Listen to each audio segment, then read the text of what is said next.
Hello everyone. Today we will discuss about the Norma Basalis view of the skull.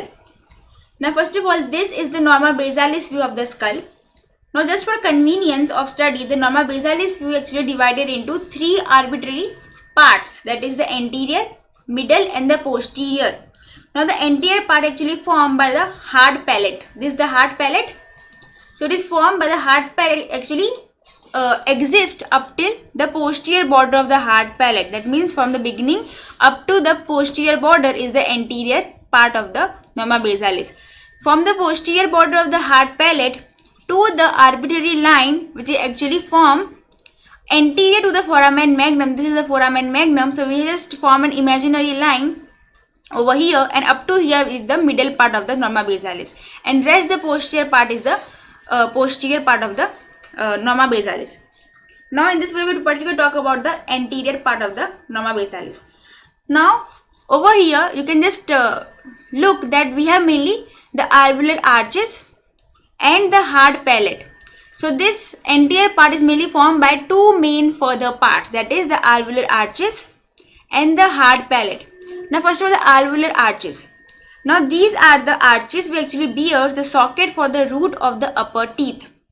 Where for the lower teeth we will be having the sockets in the jawbone or the mandible bone, right? But over here the upper teeth are actually present in the alveolar arches of the anterior part of the skull. Okay, now the hard palate. This is the hard palate. Over here you can see this is the hard palate actually formed by two main bones, that is the maxillary bone and the palatine bone. Okay, if you remember, I told you before that the maxilla or the maxillary bone is actually having four main processes. That is the zygomatic process, frontal process, alveolar process and the palatine process. So this hard palate part is actually formed by the palatine process of the maxilla.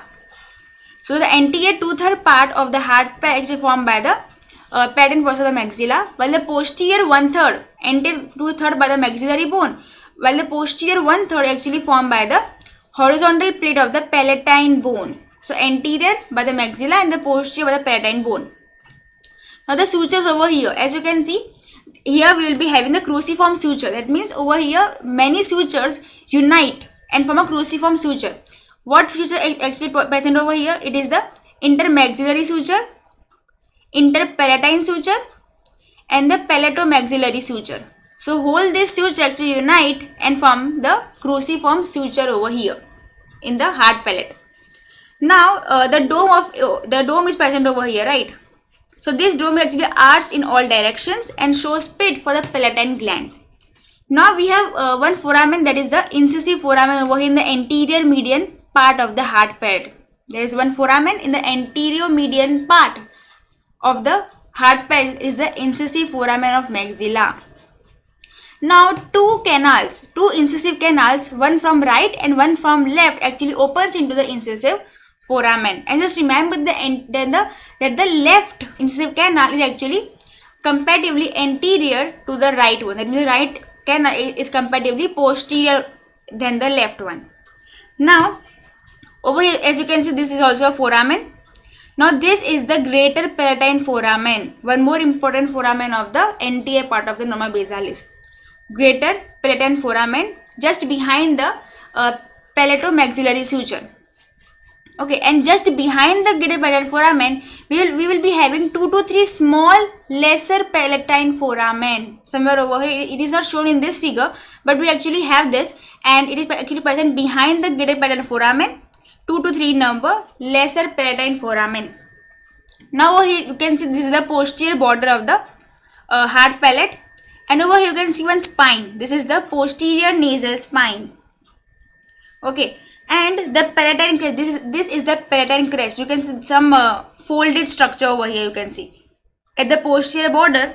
So it is actually a curved ridge near the posterior border of the hard palate. Now let's just revise it once again.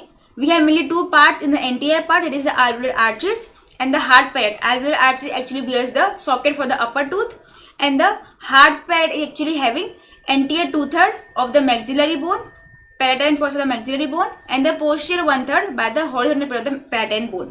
Here we have the incisive foramen, greater palatine foramen, posterior to this we will be having, or behind this we will be having the lesser palatine foramen 2-3 number, posterior border, posterior nasal spine, and the palatine crest.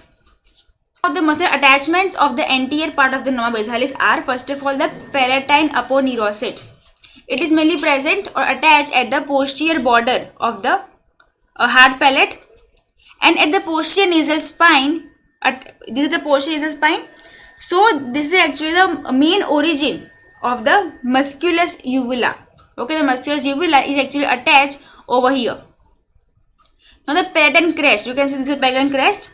So it gives attachment to the tensor veli palatini muscle. Mainly the insertion of the tensor veli palatini muscle is actually at the palatine crest. So mainly just remember the three things over here: palatine aponeurosis at the posterior border, uvula attachment or the main origin at the posterior nasal spine, and tensor veli palatine attachment at the palatine crest. Structure passing through the foramens. We have mainly 3 foramens in the anterior part of the norma basalis, that is the incisive foramen, greater palatine foramen, and the lesser palatine foramen just behind the greater palatine foramen, that is 2 to 3 in number. Now the incisive foramen mainly passes 2 things, remember, a vessel and one nerve. Vessel is the greater palatine vessel that actually passes from the palate to the nose, which passes from the palate to the nose, while the nasopalatine nerve passes from the nose to the palate. Okay, the greater palatine foramen, this one actually passes again 2 things, one vessel and one nerve, that is the greater palatine vessel and anterior palatine nerve. While the lesser palatine foramen behind the greater palatine foramen actually passes 2 nerves, middle palatine nerve and the posterior palatine nerve. Okay, so incisive, greater palatine and the lesser palatine. So this was all about the anterior part of the norma basalis of the skull bone. We'll discuss about the middle and the posterior part in our further videos. Hope you did well. Thank you so much.